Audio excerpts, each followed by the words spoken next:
Today, let's get into the fascinating world of Bartitsu. So, this is Bartitsu 101, the fascinating story of how a Victorian-era martial art blended elegance, ingenuity, and practicality into a self-defense system fit for the streets of 19th century London. Today, we'll explore its history, techniques, philosophy, and modern revival. Bartitsu was created in 1898 by Edward William Barton-Wright, a British engineer who spent years working in Japan. While there, he studied Jujitsu and became fascinated by its techniques. When he returned to England, he combined what he had learnt with Western martial arts like boxing, savate, and cane fighting to create Bartitsu, which he described as the new art of self-defense. At the time, London was experiencing rapid industrialisation. While the city was a hub of fashion and culture, it was also rife with crime. Barton-Wright envisaged Bartitsu as a practical tool for gentlemen and women who needed to navigate urban environments safely, all while maintaining an air of sophistication. What made Bartitsu unique was its adaptability. It wasn't a rigid system. It was a method of using what worked, a philosophy Barton-Wright called self-defense in all its phases. The cornerstone of Bartitsu training was its integration of various martial arts. Jujitsu contributed techniques like joint locks and throws, boxing provided quick, powerful strikes, savate brought in agile kicks, and cane fighting turned everyday accessories like walking sticks and umbrellas into effective defensive weapons. Together, these elements created a well-rounded system that emphasized improvisation and efficiency. One of the key tools of Bartitsu was the walking cane, a staple accessory for Victorian gentlemen.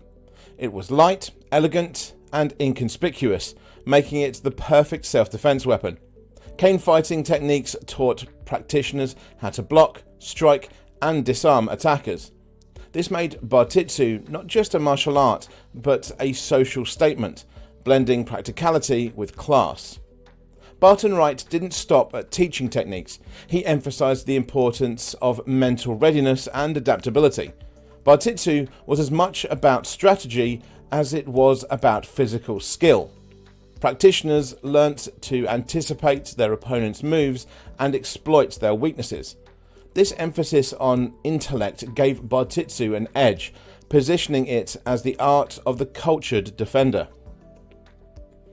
Bartitsu gained significant attention in its early years, with Barton-Wright opening a training school in London called the Bartitsu Academy of Arms and Physical Culture.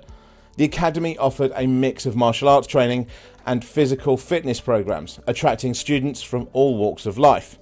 Notably, women were encouraged to train in Bartitsu, a progressive stance at the time. This made Bartitsu one of the first martial arts systems to prioritize self-defense for women, teaching them how to protect themselves in a society that often left them vulnerable.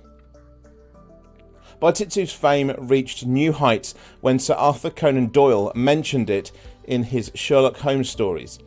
In The Adventure of the Empty House, Holmes uses Bartitsu, a clear reference to Bartitsu, to defeat Professor Moriarty. This connection immortalized Bartitsu in popular culture, branding it as the martial art of the intellectual and resourceful hero. Despite its innovation, Bartitsu's popularity declined in the early 20th century.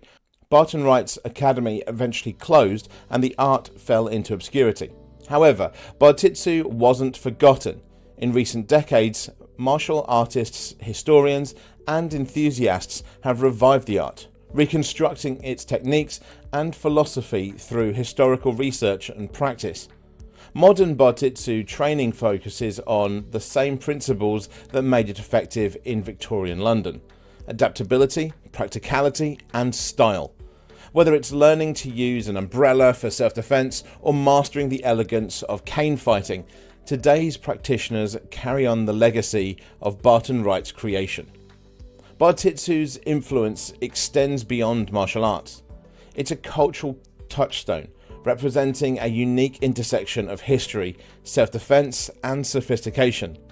It reminds us that martial arts aren't just about combat, they're about understanding the world, adapting to challenges, and carrying oneself with confidence and dignity.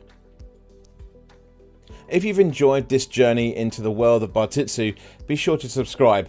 We'll continue to explore the stories, traditions, and techniques that define martial arts and their place in history. Let the elegance and ingenuity of Bartitsu inspire your own path to mastery.